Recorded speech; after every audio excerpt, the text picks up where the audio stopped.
Coming to you live at 10:40 a.m. Ladies and gentlemen, straight from the update 1.26's test server, which is absolutely gigantic.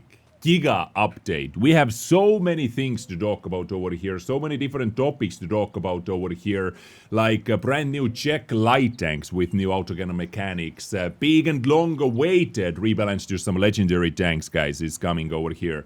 New random events and map reworking, Crew Rework evolution, as they called it, Consumables update, WotPlus update, new Onslaught and Battle Pass seasons, and more stuff, guys. This is one of the biggest updates this year, if not the biggest. I think this is the biggest update. Yeah, it has to be the biggest update. So, where to start? I think let's simply start from the beginning. Of course, you know, we are going to have brand new Czech Light Tanks starting from tier 7. So if you want to save up some free XP, you need 50,750 to research Škoda D17, which seems to be very fun tier 7 tank, actually. Quite worth it, I would say. Then, you know, start playing with your Škoda D25 and you're going to get this tank day 1. From tier 8 we can see a Blesk, then Zelma and Dezak as a tier 10 VZ71 Dezak over here. And now we are going to make a separate different video covering those Czech Light Tanks because of course they need a little bit more introduction, gameplay action over here and whatnot, but you know, in this video I'm going to give you an overview what this update has to offer, because there are so many things to cover, so many things to talk about. So simply sit back, grab a coffee, relax, and you know, enjoy, right? But the first impressions I've heard, especially about this tank, is they're pretty damn good, dishing out damage and overall doing some very annoying things and light tanks stuff over here. So this is Czech, or those are new tier 10 Czech Light Tanks over here. Which is a very nice addition to the game, hopefully, right? Now, next up, let's talk about some rebalancing to the legendary tank, and for that, let's switch the screen, and let's go over here. So, once again, here are the Czech Light Tanks, but scrolling down to rebalancing of 3 branches. We primarily focusing on rebalancing tier 10 vehicles, which are the pinnacle of any tech dream. The selected branches have tanks with outdated characteristics that haven't been refreshed in a long time and have become less popular. These branches clearly need performance upgrades, which will start from tier 5 and end with the top tier vehicles. So the budget line, you can see all the tanks which are getting buffed in the budget line, then in the M48 Baton line and K91 line as well. So they are showing some love across the board, and this is another place where, of course, we are going to make separate videos playing with all those buffed tanks as well. But to give you a little taste of what they are doing, guys, this budget 25 is coming from, you know, kind of a forgotten stage or state in the game to absolute animal, at least on the paper. Well, for starters, they are going to clean up the research trees as well. They're going to remove some very unused modules, equipment. They're going to make the stock grinds better as well. And they're going to do all that testing with the tech tree cleanup or the module cleanup with those new or buffed branches. Right? So, for example, they are going to remove the 90mm gun, the 100mm gun, and the 105, guys. Look at that. The 105mm gun gets more accuracy, right? You know, that's for starters. Dispersion on gun traverse, buffed by 38%. On turret traverse, you know, after firing, 25%. It gets aiming time boost. It gets 20 extra shells as well. Ammunition was massive problem for budget 25. Having too little amount of ammunition over here on this tank, you know, you either had to carry full APCR or full heat, and it got you into very awkward clip sizes many times at the end of the battle if you had 30 shells only, but this buffing up to 50 is definitely going to boost that quite a bit. And you can see dispersion during movement on the Badget's suspension decreased by 18%, and also on hull traverse by 18%. So all across the board this gun will be quite a chat gun. And if you think about that, guys, now basically the new version of Badget, if you play it with the annoying low noise exhaust, CVS and coated optics setup, your gun handling without any gun handling boosting things is going to be better than the current version on the live server with gun handling equipment setup. Like on live server, you put stabilizer on your Badget, it will be worse than non-stabilizer on the desk server version of the Badget. So pretty crazy changes coming to the Badget line, and overall the Light Tank line will be buffed as well. We'll get some love. You can see the aiming time on 1375 improved.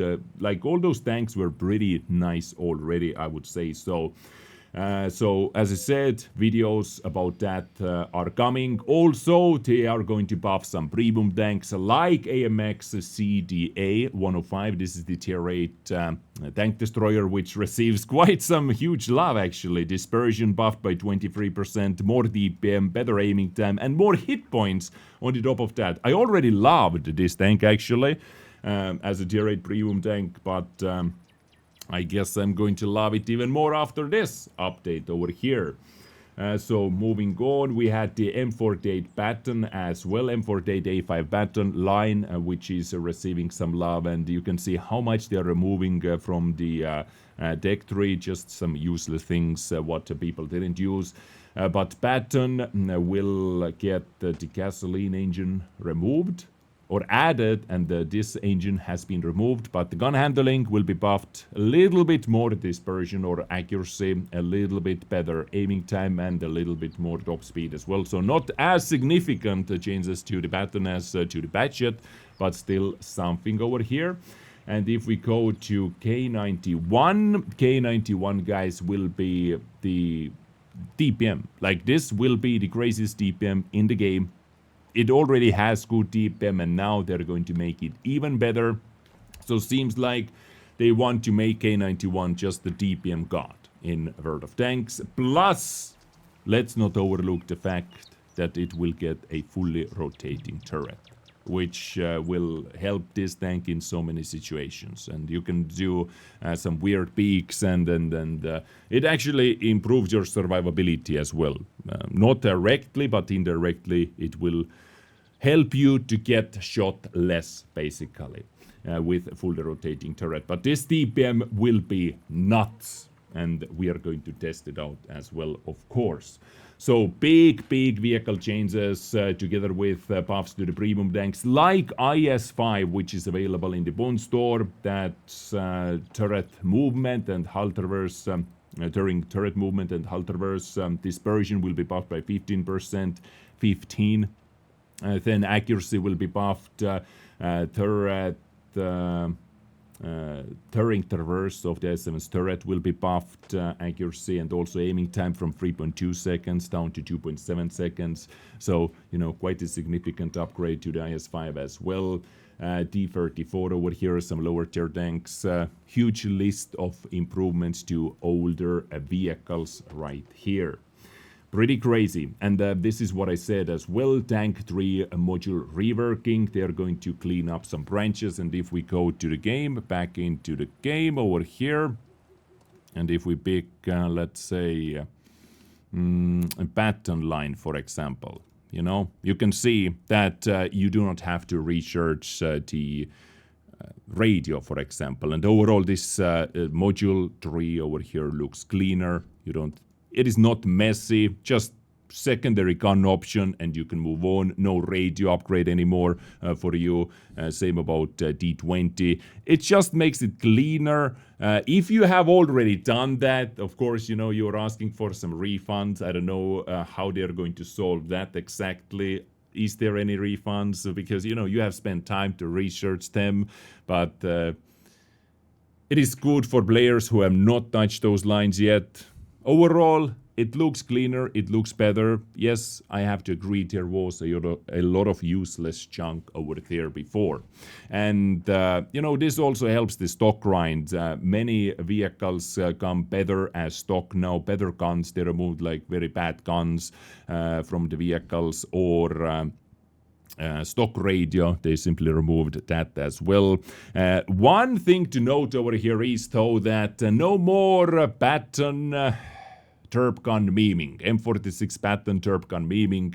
As you can see, there is no Terp gun option anymore. Previously there was that stupid tier 5 Terp gun on baton, so no more memeing around. I guess too little people were using it because this was their explanation as well why they wanted to remove those. Just very tiny percentage of people using them. Now, moving on to the next topic, we have Crew Evolution, new perk system.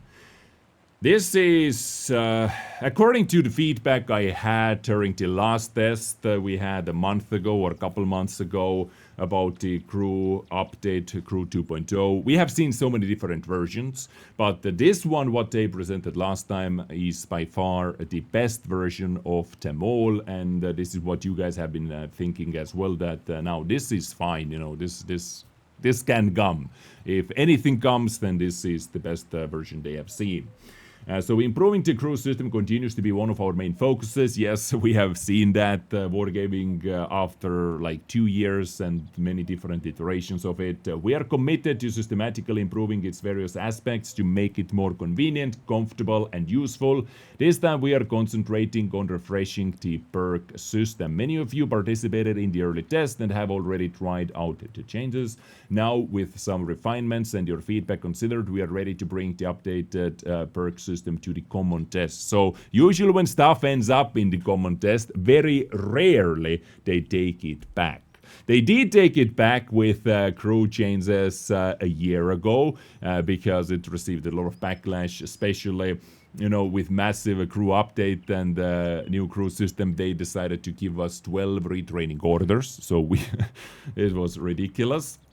But now, here is a brief reminder of the most important changes you can expect. Max perks. Each crew member can train up to 6 perks for their major qualification, including 0 perks. Experience you have invested in perks above 6 is compensated by national crew books, according to the formula tanker experience divided by 4.5, and this was the first screen that actually welcomed me to the desk server as well, so some compensation over here for some rework skills, and then crew over here, like training manual ×9 French training manual. This is what I got, for example, as a compensation. Perk choices, choose from 6 individual perks and 3 crew perks for each major qualification. I have made a video about the crew system and how it works overall already, going over every single skill and explaining how it works. So if you want to check it out, feel free to do that. I'm going to put link in the description. Choose from 6 individual perks, so I'm going to show you that in the game as well in a moment. Bonus perks. Crew members with additional qualifications train a chosen individual perk at 50% speed alongside their main perk. No extra XP needed. Up to 3 bonus perks are available. This helps tanks with less crew members so much. Like if you have a 3 crew member tank compared to 6 crew member tank, then now with this new system, the 3 crew member tank is not going to stay that far behind compared to the 6 one. Or if you have 2 crew members, it's even worse, right? Efficiency requirement. For perks to be 100% effective, all crew members with the same major qualification, for example, multiple loaders, must fully train the same perk. We had this going on with intuition already, but now they simply expanded it to all the crew's skills, like safe storage as well. or adrenaline rush, in that case, if we take loader as an example. Extra XP, crew members with 6 fully trained perks will keep earning crew XP, which converts into universal guides after reaching certain thresholds, starting at 100,000 XP with no limit.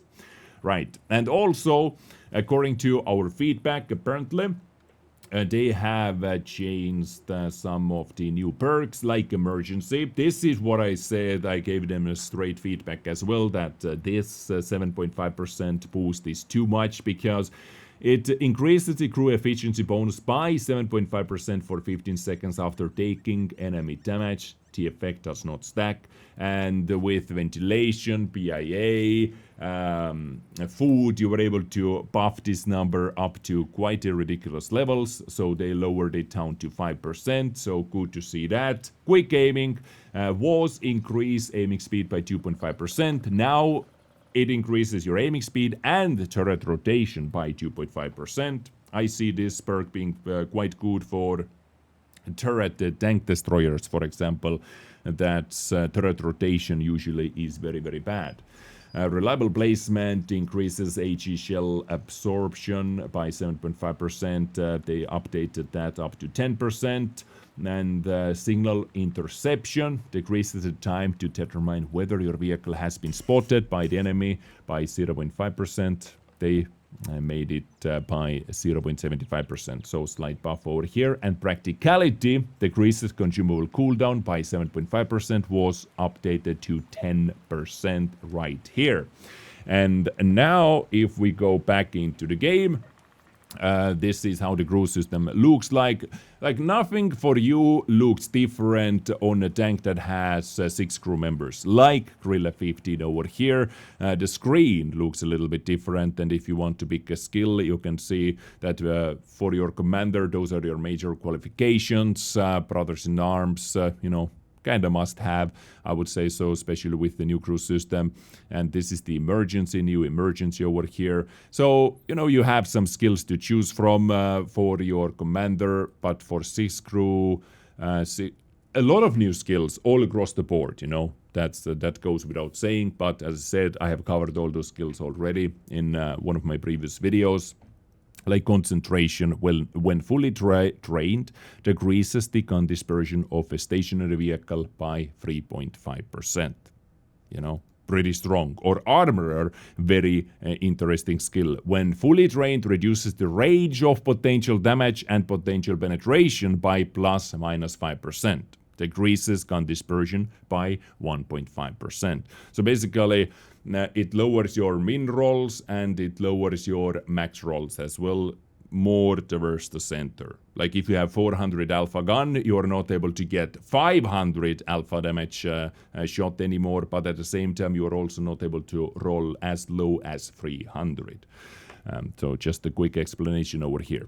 But if you have a crew, for example, that has someone doing someone else's job as well, like 752's commander is also radio operator, then you will see the major qualification perks over here, which are your commander's skills, usual commander skills like practicality, which was buffed.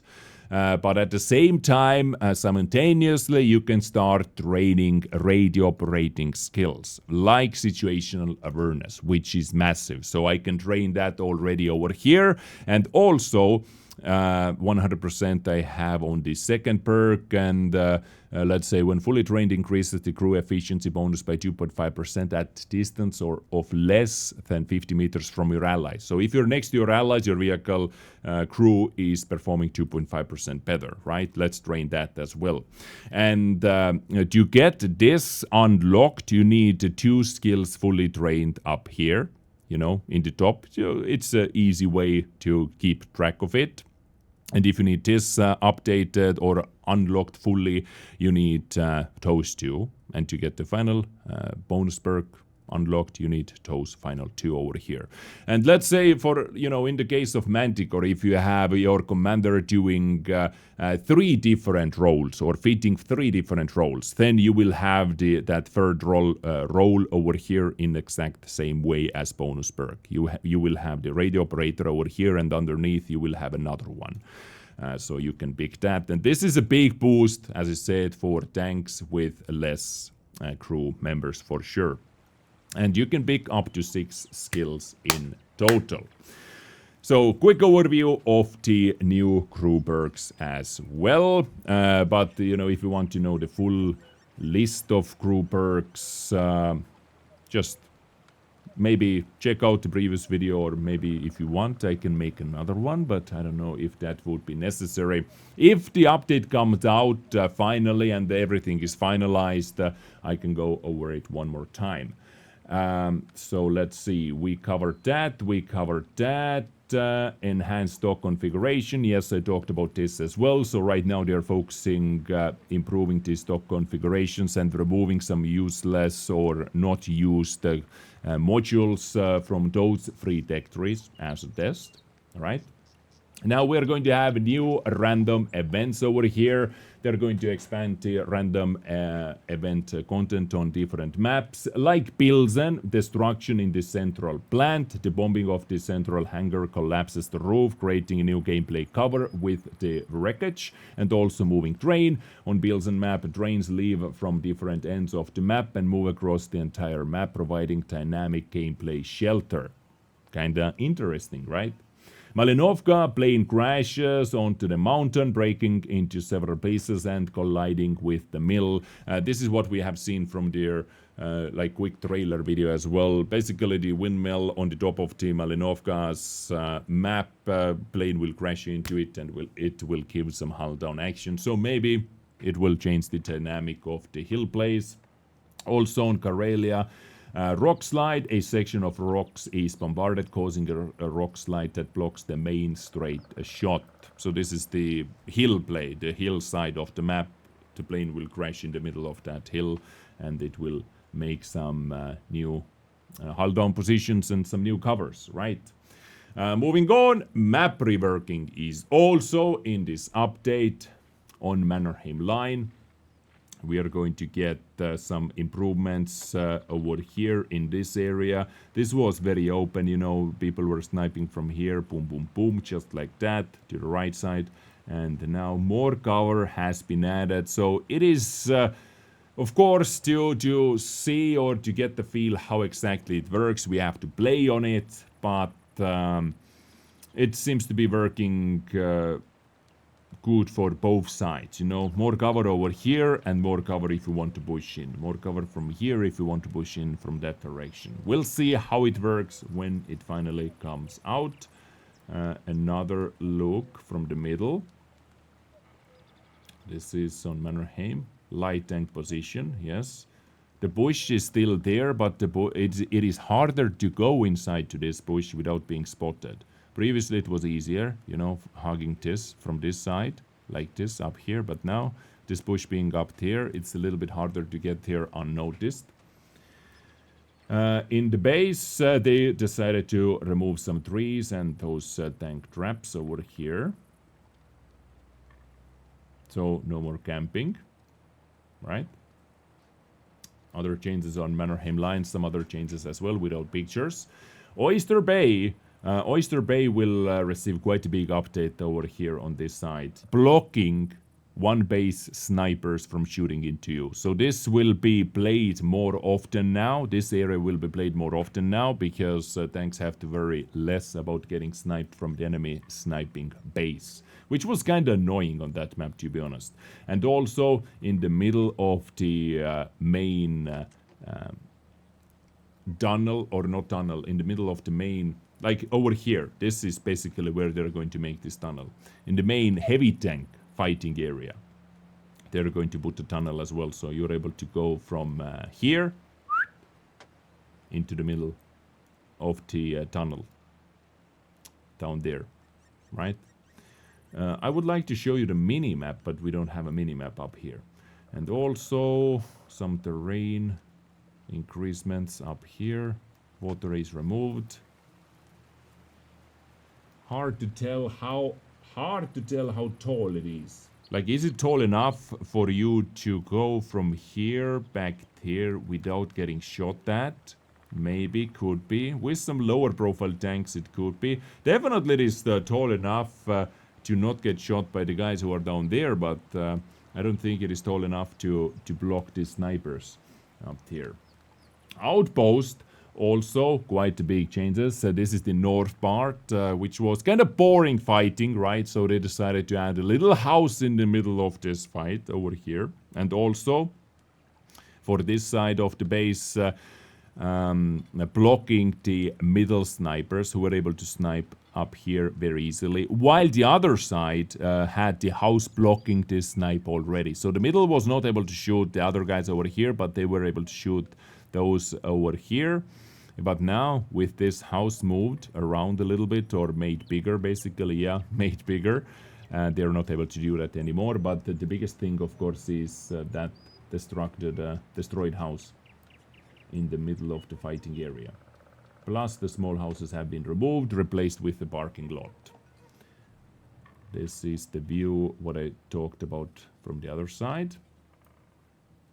Lakeville. Okay, no more camping. No more camping for this side. No more camping for this space, guys. You know, hiding STRVs, hiding tank destroyers into those bushes over here was one of the most common plays. If you had a tank destroyer with good camo as well, or just, you know, punchy gun. No more stuff like that anymore. And some other changes to Lakeville. We also have minor changes to Junkie, Steps, Tundra, and Abbey. A list of adjustments is over here if you want to take a look at that. We have a new Onslaught season of the Azor Manticore coming. Same story, you know, 3 different consecutive seasons with a shared progression system. If you want to get the maximum reward, you have to participate in all of them. The range of potential damage decrease. The range of potential damage dealt in the mode will be reduced from plus minus 25% RNG down to plus minus 12% RNG. Let's see if you guys like it or not. You know, less RNG with the damage, with the rolls. You can predict more often if you're able to take the guy out with your 400 alpha, 500 alpha, 750 alpha or not. You know, if you have a 750 alpha gun and the guy has let's say 600 hit points, now you are almost guaranteed, you know, to take it out. Also, Onslaught modifier updates.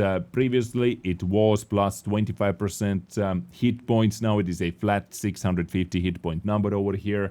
Vehicle remaining spotted. It was 3 seconds in the Onslaught. Now it is 4 seconds. Inner module damage reduction 30%. So less ammo rack potential, and also engine fire chance 0%. So now they are trying to basically remove a little bit of luck from the game, from the Onslaught. This is what many skilled players, you know, who are looking for skill-based matchmaking, you know, there are always this type of talk going on. Maybe this is something for them. Less RNG with your damage. You have no chance for engine fire. You know, inner module destruction as well is lowered by 30%. We'll see if this is something you want to play or not. Also, Onslaught shop update, guys. We are going to have new improved equipment. New Bond equipment. Stealth exhaust unit. No. I was, like, when I first saw that, I was simply, no. Why? This is, people were saying, like, right away, ELC, Manticore, you know, even more stealthy. I don't care about those guys. I honestly don't care about ELC, I don't care about Manti, because those guys are stealthy enough already. Does ELC have 55% camo or 60% camo? It doesn't matter. The only tank that can spot ELC in that situation is other light tank anyway. Right? But this will be pretty nutty for medium tanks, for example, who are using CVS setup or brand new patchet, buffed patchet, with this stealth exhaust unit plus CVS plus coated optics that has better gun handling with that setup than the gun handling setup patchet on the live server right now. You know, this is like making tanks more and more stealthy. I don't think this is the way to go. I really, you know, I think we don't need this type of equipment in the game, especially that hard to get as well from the Onslaught store. And also, this year we will have a special exclusive Stinger tank, a special reward tier 10 tank with a unique crew and a gorgeous 3D style. This vehicle is a replica of the legendary T-57 heavy tank featuring a striking appearance. You know, I'm not against that. Like last year we had the skinned version of CS63. This time we're going to have a skinned version of T-57. I like T-57. It's a good tank. It is a good looking tank. It plays good. I like the tank overall. And to get that replica as a special reward category now, you know, you can use your American heavy tank crew members in this tank without any penalty. For example, it will get that special treatment. I'm more for this than getting a rare, overpowered heavy tank or a medium tank as a reward, you know? Like, I like it. I'm not against that, basically. And it is also good for players who do not like the mode at all, who do not like to play the mode at all. Now you are not missing out much, you know? You're just missing out a little bit of a novelty tank from, or with a special look. Right, you don't have to worry about missing out an overpowered, crazy, broken tank. So, you know, let me know what you think about that. New maps. Himmelsdorf returns to the map pool after reworking. We have added Muravanka and Live Oaks to the map roster, and this is for Onslaught. And also new vehicles available in the Onslaught. Now you can use some of the Bond tanks over here, like the Hurricane, the last year's special tank, Jillin, Monkey King version 5, M60, Foch 155, yeehaw! I will play Foch 155 for sure. 121B and Beijing Opera. Those guys will be added. FE 215B. Why not that? Too OP, guys. Way too OP. Mark my words. Now, let's move on to a little bit more controversial thing, guys. Consumables. And for that, let's go here. Let's go back into the game to talk about consumables. They are going to rework consumables. Now, the small consumable, guys, is going to fix everything. Small first aid kit is going to fix everything, as you can see. Repair all damaged modules suitable for all vehicle types and of any nation. The consumable is removed after the battle if it was used at least once. So, small repair kit. Small first aid kit fixing everything now. Hooray. Amazing. Best change ever, Wargaming. But there is always a but. At what cost, guys? This is a little bit controversial because, as you can see, cooldown time is 90 seconds and the cooldown time for large repair kit is 60 seconds. So when previously we had a choice between using your keyboard for 2 clicks to repair your tracks, you know, with small repair kit, or to repair your ammo rack with your small repair kit. And, you know, if you were very unlucky, multiple modules were getting damaged with the same shot. But, you know, it didn't happen too often. There were some tanks where I was using small repair kits instead of large repair kits, you know, just to save some money, just to save some credits. But, you know, you had the option still, because both had 90-second cooldown. But now with this major improvement to large repair kit, which also repairs all damaged modules, you know, as it used to, having cooldown time of 60 seconds instead of 90 seconds, this is just way too big difference of consumables cooldown to miss out. So now I feel like I am forced to use this. It is just so much better. It is just so much more useful. And if you use the practicality crew skill as well, you're able to get your large repair kit cooldown down to 56 seconds. or you're able to get your large first aid kit cooldown time to down to 54 seconds. 54 seconds, guys. You are able to remove stuns more often. You're able to fix your gas tanks, dead engines, ammo racks, everything more often, faster. So this is a little bit too strong and pushing on the side of, just forcing to use it. I am not 100% agreeing with that. Definitely not. It is like pay to win over here, right?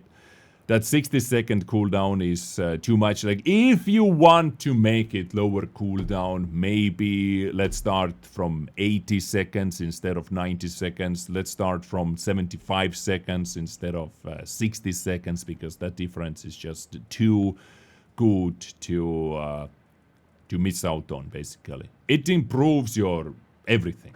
You know, your DPM, your performance, your survivability, everything. Yes, it is just a consumable, but in 100 battles, if you compare it, you're able to do so much more. So I would really like to know your thoughts on this, guys. Let me know in the comments down below, please. Yeah, a little bit controversial, as I said. So the cost of the updated small and first aid kits will remain the same, allowing you to use them without paying extra for the large counterparts. However, keep in mind that large counterpart might still come in handy during intense combats. Yes, of course, because the large repair kit and med kit, as always, they have had extra bonuses as well, like large repair kit is boosting your repair speed by 10%. And like many of you still didn't know that, apparently, that, it is boosting passively repair speed by 10%, or over here, passively minus 5% to stun duration and plus 15% to crew protection from injuries. It has always been passive over here, and this lowers the chance of engine fire. It has been over here for basically from the time's beginning. Quality and excellent fuel. So they're taking all the 100, 105 octane gasoline, land lease oil or quality oil. They're taking all those, removing them and making two different ones. Quality fuel and excellent fuel, which makes it better to understand, in all honesty. And also the speed governor will be removed, because with the excellent fuel, this basically fills that purpose, and the remove speed governor was kind of obsolete. And this is what you can see from here as well in the garage. Quality fuel boosting your engine power by 5% and excellent fuel by 10% right here.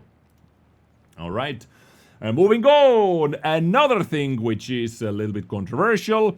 WotPlus update. We continue to upgrade our WotPlus subscription to offer you even more valuable bonuses. Now, WotPlus subscribers can access a new information system, Equipment Assistance. It reveals the most commonly used equipment on specific vehicles. Once again, as soon as I read it first on the stream, I said this should be base in the game. If you are introducing this in the first place, it should be base feature in the game. And I brought some other game examples as well, not World of Tanks, which have this type of feature just free in the game, next to the vehicles, next to the characters, showcasing what type of things people are using on them most commonly. It's like kind of standard thing that if you want to make it, it should be in the game as a basis. This data is derived from server statistics we collect from each vehicle, helping you understand which equipment can improve your battle results. The report shows data gathered from random battles for standard, bounty, and improved equipment units. And how it looks like, well, let's switch the scene one more time and let's cancel that. So for example, let's take object 752, boom, let's click on it, and from the bottom right you can see commonly used loadouts, hardening, stabilizer, ventilation, most commonly used, hardening, stabilizer, turbo, second, and this, nothing bad to say about that, but here have been some tanks with some setups which have not made sense. I heard people saying some weird setup from the chat. For example, for object 263, the tier 9 tank destroyer. So this is the Panzerwagen, and if I go to the light tank over here, if you have WotPlus, but this is only available if you have WotPlus on the test server, you were able to activate that by using 300 gold. So over here you can see the most commonly used ones as well. You know, number one place, of course, is CVS low noise exhaust coated optics for light tanks. So yeah, this is the WotPlus feature. In my opinion, it should be in the base game if you want to add it overall, right? You know, I didn't see too many bad setups going over the tanks that are inside my garage, but there might be some weird ones for sure. Ventilation seems to be very prominent all across the board. Like this one was pretty much perfect. I would say like this hardening turbo rammer setup is my favorite, but you know, everything over here works fine. This is just improving your gun handling and DPM to the max. This is survivability and gun handling, and this is survivability, mobility and DPM. So for example, phase 1, yes, that was perfect as well. On grill, Camonet coated optics and rammer, that one being the most common, surprised me a bit. Because that is definitely not the setup I am using or I am recommending myself for Gorilla 15. Well, you know, if it works for you, it works for you. Because I don't know what you can do with coated optics. Well, I don't know. Anyway, playstyles are different. I simply did not agree with that. So yeah, they try to add more and more things for the WotPlus to make it more worth it. But this one, I don't think I would pay extra to see that. And once again, as I said, it should be in the base game already. Moving on, what else do we have? We have Battle Pass Season 15. This is the final Battle Pass coming, and will be available until end of November. This is the final season and in the annual progression, and their last chance to earn tokens to redeem the newly introduced vehicles, the T130M, TS60, or to obtain previous ones you may have missed. And this will be the Waffenträger themed, because in September usually we have the Waffenträger event as well, so you're going to get some stunning 2D styles and whatnot. And guys, this is the massive update 1.26. I think the biggest update. Like so many map changes. Adjustments to other maps as well, what they didn't show with pictures over here. Lakeville, Outpost, Oyster Bay getting a tunnel, Mannerheim line changes over here, new random events, Primo vehicle buffs, Tech 3 vehicle buffs, you know, long-awaited Tech 3 vehicle buffs, a vehicle stock grind, Tech 3 overview, new crew, new tanks, new effing line of light tanks. All put into one update 1.26. I hope I covered it all. I hope I made it more understandable for you. If you have any questions, please let me know in the comment section down below, right? And we can work it out together. That is me done. Stream. Yes, Des, you made it very understandable. Thanks. Awesome. Anyway, that is me done. Have a good one all, and stay tuned for more action. Enjoy your day.